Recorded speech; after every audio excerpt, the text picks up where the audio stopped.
এক ছিল বনের মাঝখানে ছোট্ট একটা গ্রাম যার নাম ছিল বনগ্রাম। সেই গ্রামে থাকত বাঘ, বানর, হনুমান এবং অনেক রকম প্রাণী। একদিন বানর আর হনুমান জঙ্গলে খেলা করতে করতে খুঁজে পেল এক পুরনো জাদুর আয়না। আয়নাটা এমন ছিল যেই কেউ এতে তাকালেই তার ইচ্ছা পূরণ হতো। বানর বলল, আমরা সবাইকে দেখাবো, কিন্তু আগে নিজের ইচ্ছা পূরণ করি।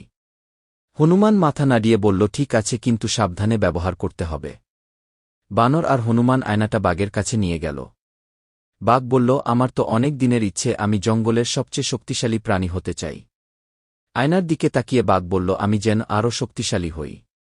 মুহূর্তেই বাঘ আরও শক্তিশালী হয়ে উঠল, কিন্তু শক্তির জোরে সে অহংকারী হয়ে গেল। বাঘ তার নতুন শক্তি দেখিয়ে সবাইকে ভয় দেখাতে লাগল। বানর আর হনুমান বুঝল জাদুর আয়নাটা ভুল হাতে পড়েছে। তারা ঠিক করল আয়নাটা পরীর কাছে নিয়ে যাবে।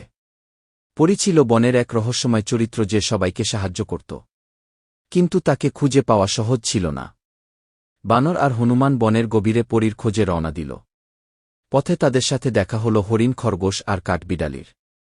তারা সবাই বানর আর হনুমানের পরিকল্পনা শুনে সাহায্য করার প্রস্তাব দিল। অবশেষে তারা পরীর জাদুর গাছের কাছে পৌঁছাল। পরী তাদের বলল, জাদুর আয়না বড় দায়িত্বের বস্তু, ইচ্ছা পূরণ করতে হলে হৃদয় শুদ্ধ হতে হয়। পরীর পরামর্শ মতো বানর আর হনুমান বাঘকে আবার বোঝানোর চেষ্টা করল। বাঘ প্রথমে মানতে চাইল না, কিন্তু সবাই মিলে তাকে তার ভুল বুঝাল। বাঘ অনুশোচনা করে আয়নার কাছে গিয়ে বলল, আমার শক্তি যেন আগের মতো হয়ে যায়। বাঘ আবার আগের মতো হয়ে গেল এবং সবার কাছে ক্ষমা চাইল। আয়নাটা এরপর সবাই মিলে পরীর কাছে জমা করে দিল।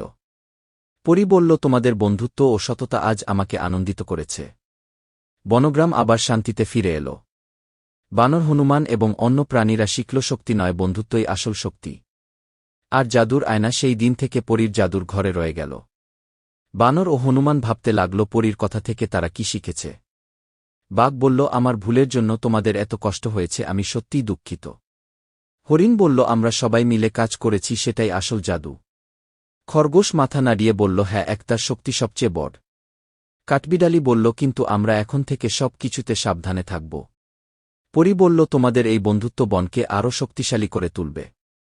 বানর হাসতে হাসতে বলল, এই গল্প আমরা বনের নতুন প্রজন্মকে শোনাব।